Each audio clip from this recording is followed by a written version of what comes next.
Lexapro is a SSRI, selective serotonin reuptake inhibitor, which is an antidepressant that increases the amount of serotonin in the brain, resulting in improved mood and less depressive symptoms. The half-life of Lexapro is 27 to 33 hours, which means if you take Lexapro every morning, there is still going to be some Lexapro left in your system when you take your next dose 24 hours later. So the effects compound or add to each other, which leads to better results. Most SSRIs take 2 to 4 weeks to show results, but full clinical results are usually observed within 8 weeks, which is 2 months. Lexapro is taken by mouth and is absorbed in the stomach and the intestines without regard to food, so it can be taken with a meal or on an empty stomach.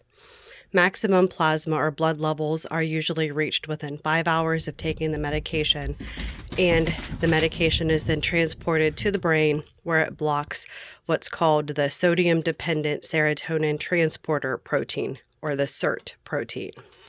The SIRT protein is what pulls the serotonin out of the bloodstream and puts it back into the neuron, which is the reuptake part. Lexapro is metabolized or broken down by the liver and excreted in urine. About 10% of the drug is actually excreted in feces. Lexapro is not a strong inhibitor of the liver enzyme CP450, which is responsible for the breakdown of multiple drugs, not just antidepressants. So that means that, it's not a strong inhibitor, which means that it's not going to really interact with the breakdown of other medications, which means the drug-to-drug interactions with Lexapro is low. So if you take multiple medications, Lexapro is not likely to interact adversely with them. Lexapro also has very little effect on prodrugs, such as codeine, hydrocodone, and tramadol, which means that Lexapro is not going to alter the effectiveness of these medications like some other SSRIs do. There are some precautions to take when prescribing Lexapro and other SSRIs, such as they cannot be taken within 14 days of stopping an MAOI inhibitor, so an MAOI, which is another type of antidepressant. SSRIs, like Lexapro, should be used cautiously with other medications that increase serotonin, because this could lead to what is called serotonin syndrome, and it can be fatal if it is not treated promptly. Patients should always be started on the lowest dose available and then increase slowly. Patients who have liver problems, their dose should not exceed 10 milligrams because it is broken down by the liver.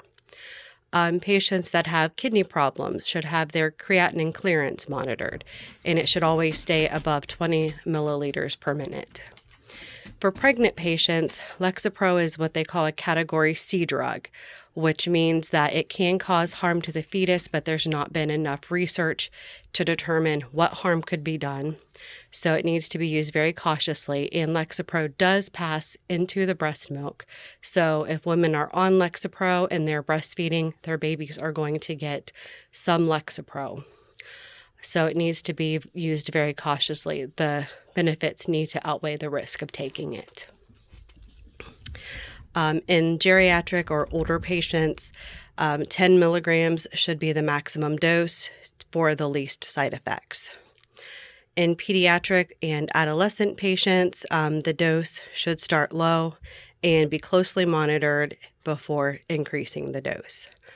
Common side effects of Lexapro are headache, nausea, dry mouth, drowsiness, increased sweating, and some sexual side effects. Most of these will go away on their own within a few days to a week or so of taking the medication. However, if they get worse or they don't go away on their own and they are bothersome, you should let your doctor know.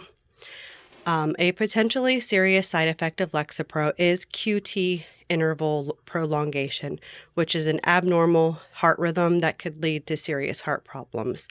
QT prolongation is not common, and it usually presents whenever you're on a high dose of Lexapro or when there's been an overdose of Lexapro.